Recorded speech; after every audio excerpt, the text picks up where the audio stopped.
So sticking with the idiom that the equinox will be the end of the night, and this was the end of the day, the autumn equinox on the 22nd of September. This is basically when the night started. So there was a blood moon before the night started, and in the previous video we went through the supermoons and so on. But now, as the the night is nearing the end, where did the fourth night watch start? I have some videos on that as well, but it's 45 days. That was the conclusion.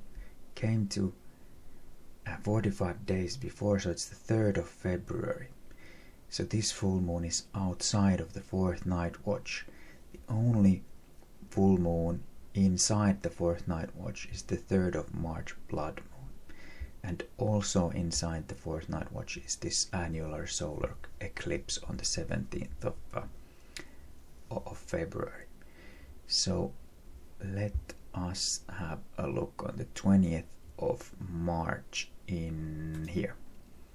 So the 20th of March the sun will be in the Pisces. It's the 8th day on which the sun is in Pisces when it's the 20th of March. And if you remember, the Pisces is the 7th month in the original Hebrew numbering of the months, because the whole story starts with the Virgin birth, the Virgo Betula, and then ends with the Lion of the tribe of Judah, the 12th month. But there's also additional thing about this wheel. If we divide it in half, just right through the middle line, the last sign of the first half is Aquarius, and in the Hebrew tradition it is connected with judgment. There will be a judgment at the midpoint of this, at the half point of this cycle. But now we just talked that the end of the night would be on the side of Dagim, the Pisces, actually 8 days into Pisces.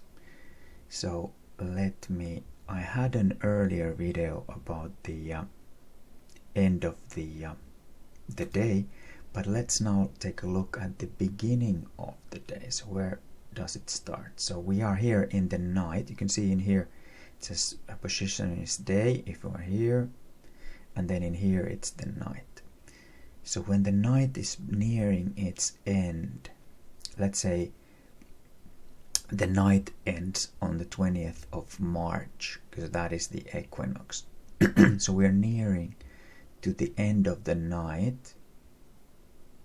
So the night ends, but after the night ends, there's still something called astronomical twilight, nautical twilight, civil twilight, and then it changes into a day. So I'm just thinking, if it's so that if the night kind of ends in here, but still there's gonna be astronomical twilight, nautical twilight, civil twilight, and if that is those 8 days, if Jesus is coming back on the very, very last possible moment to give us all as much time as possible to wash our clothes and preach the gospel and sow the seeds, even if the people don't get into the rapture, when they see the bride of Christ gone, you can only imagine the amount of revival that will take place in the hearts and minds of people who might even witness the rapture. I mean, people disappearing, like Elisha did when Elijah was raptured in a whirlwind, the chariots of fire.